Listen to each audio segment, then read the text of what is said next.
Augusto José Ramón Pinochet Ugarte was a Chilean general and dictator who ruled Chile from 1973 to 1990, first as the leader of the military junta of Chile from 1973 to 1981, being declared president of the republic by the junta in 1974 and becoming de facto dictator of Chile, and from 1981 to 1990 as the de jure president after a new constitution, which confirmed him in the office, was approved by a referendum in 1980.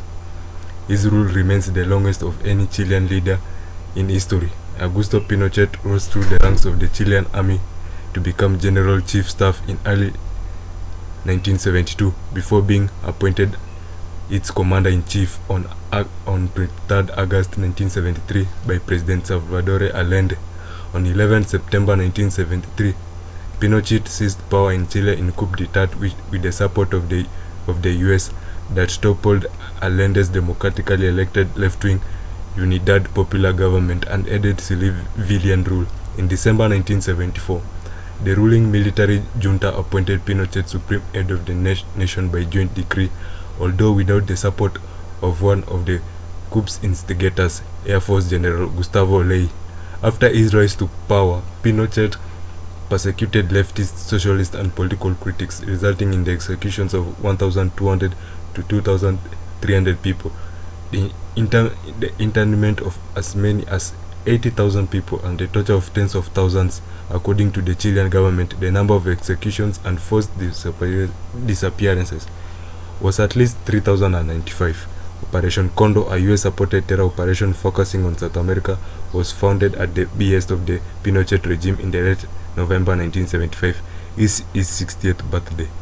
Under the influence of the free market-oriented Chicago boys, Pinochet's military government implemented economic liberalization following neoliberalization, including currency stabilization, removed tariff protections for local industries, banned trade unions, and privatized social security and hundreds of state-owned enterprises. Some of the government properties were sold below market price to politically connected buyers, including Pinochet's son-in-law.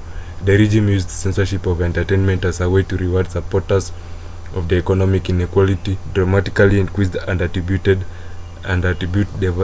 devastating effects of the 1982 monetary crisis on the Chilean economy through these policies.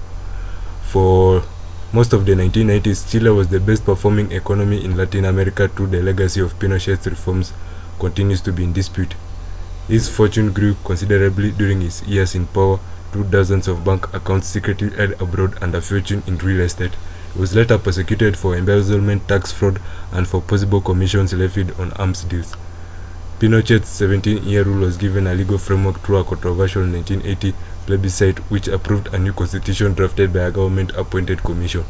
In a 1988 plebiscite, 56% voted against Pinochet's continuing as president, which led to democratic elections for the presidency and Congress. After stepping down in 1990, Pinochet continued to serve as the commander-in-chief of the Chilean army until 10 March 1998, when he retired and became senator for life in accordance with his 1980 constitution. However, in London in 1998, Pinochet was arrested under an international arrest warrant in connection with numerous human rights violations. Following a legal battle, he was released on grounds of ill health and returned to Chile on 3rd March 2000. In 2004, the Chilean judge Juan Guzman Tapia ruled that Pinochet was medically fit to stand trial and placed him under house arrest. By the time of his death on 10th December 2006, about 300 criminal charges were still pending against him in Chile for numerous human rights violations during his 17-year rule, as well as tax evasion and embezzlement during and after his rule. He was also accused of having corruptly amassed at least $28 billion.